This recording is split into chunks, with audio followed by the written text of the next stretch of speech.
विस्तार से बताया था कि कभी भी भगवान के पास सीधा नहीं जाएगा। शंकर भगवान से अगर मिलना है तो पहले नंदी को नमस्कार करना पड़ेगा, पहले नंदी को पकड़ना पड़ेगा।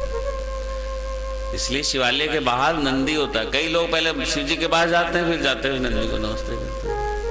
ऐसा थोड़ा होता, फिर अंदर ही ना रख दो उसको नंदी को। शिवालय के बाहर क्यों होता है? बहुत को देखा मैंने, पहले अंदर जाएंगे शिव जी को, फिर आगे शिव। अरे नंदी इसलिए बाहर खड़ा विराजमान होता है कि पहले उससे आगे लो कि हम आपके गुरु को मिलने जा रहे हैं, आपके भगवान को मिलने जा रहे हैं।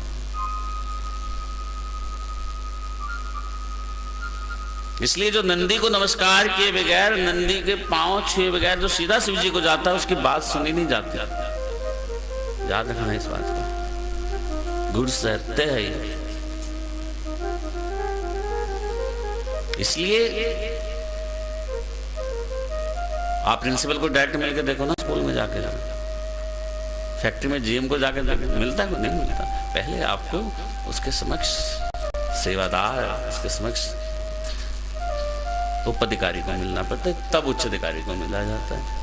हम सोचते हैं सीधा शिव जी के पास, अरे साईं के पास सीधा कैसे मिल जाएगा। हेमांत पंत इस बात को जानता था, उसने श्यामा को पकड़ा, श्यामा को अपने दिल की बात कही। इसलिए आज भी अगर साईं से मिलना है तो श्यामा को मिलना पड़ेगा, फिर जाओगे। ऐसे नहीं। अब श्यामा कौन है तो आपको देखना है। इसलिए साईं चरित्र में कई ऐसी घटनाएं हैं, कई ऐसी लीलाएं हैं जिसमें जो दुखी था, जो परेशान था, जो रोगग्रस्त था, उसने किसी ना किसी साईं भगत को पकड़ा जो साईं से पहले मिला था।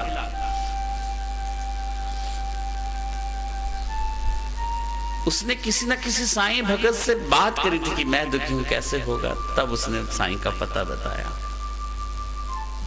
इसलिए सीधा कैसे जा सकता? सीधा कोई जा ही नहीं सकता।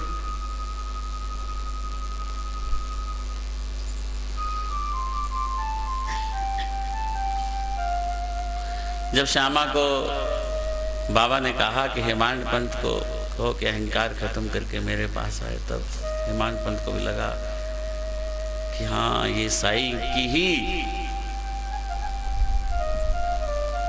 लीला है जो मेरे मन में बीज उत्पन्न किया कि मैं उनकी लीलाओं को संग्रह करूं, लिखूं। तब बाबा ने देखा कि हाँ, उसका हृदय परिवर्तन हो गया, और तब बाबा ने वचन दिया कि ये तू नहीं लिखेगा। इसलिए सब ग्रंथों में साईं चित्र को सबसे प्रमुख माना है। शिरडी साईं संस्थान ने भी साईं चित्र को मान्यता दी है। अगर बिक्री होती है तो साईं चित्र की होती है, उसी को अध्याय को सबसे तेज माना गया है। क्योंकि इस ग्रंथ में हेमांत पंत अकेला एक ऐसा भगत था जिसको बाबा ने स्वयं लिखने की आज्ञा दी, और उसने परमिशन ली, उसने अनुमति ली, और बाबा ने आज्ञा दी और आज्ञा के साथ वचन दिया कि तू नहीं लिखेगा, तेरे हृदय में बैठकर मैं लिखूंगा। इसलिए इसका एक एक शब्द इस लीला में जो लिखा गया है, जो जो कथा का वर्णन किया गया है, वो हेमांत पंत ने नहीं कहा, वो लीला साईं ने उसके हृदय में वास करके कहा। मैं भी अनुभव करता हूं कई बार, मैं जितना मर्जी रट्टा मार के घर से आ जाऊं कि आज मैं ये कथा बोलूंगा, आज मैं वो कथा बोलूंगा, यहाँ के सब भूल जाता हूँ, और कौन सी कथा निकल जाती है मुझे पता ही नहीं होता, कौन सा शब्द निकल जाए पता ही नहीं होता। इसलिए हेमांत पंत को भी नहीं लगा पता कि वो कौन सी लीला। हेमांत पंत लिखते हैं ग्रंथ में कि लीलाएं इतनी मेरे अंदर आ गई हैं, इतना मेरे अंदर भर गया है, इतना मनो मेरा समझ नहीं पाता कि कौन सी लीला मैं पहले लिखूं, कौन सी लीला मैं बाद में लिखूं। इसलिए साफ लिखा है साईं चित्र में हेमांत पंत से कि अब जो जो याद आती जाएंगी मैं वो लिखता जाऊंगा, क्रमवार नहीं कि पहले ये हुआ था, या 1910 में ये हुआ, या 1907 में ये हुआ, या फिर नहीं। वो कहते जैसे याद आएंगी मैं वैसे लिखता हूँ। कहीं कोई बोले कि ये तो पहले 1904 की घटना लिख दी, फिर आपने 1886 घटना लिख दी, ऐसा नहीं हो कहते, क्योंकि विचलित हो गया ना, क्योंकि वो नहीं लिख रहा था, साईं लिखा रहे थे। जो अच्छी थी, जो घटना शिक्षाप्रद थी, साईं से वही लिखाई जा रहा था। इसलिए मैंने कई बार 5 दिनों के अध्यायों को कथन किया कि इस दिन मैं ये कथा बोलूँगा, लेकिन मुझसे भी नहीं हुआ। इसलिए मैंने भी साईं पे छोड़ दिया कि जो तू कथा जिस दिन कहलवा देगा उस। और इसका प्रत्यक्ष प्रमाण मुझे मिला कि जब मैं कथा करता हूँ तो कई बार कथा मंडप में कोई बैठा होता है और वो विचार कर रहा होता है कि आज अगर ये कथा हो जाती और यहाँ से वही कथा निकलती।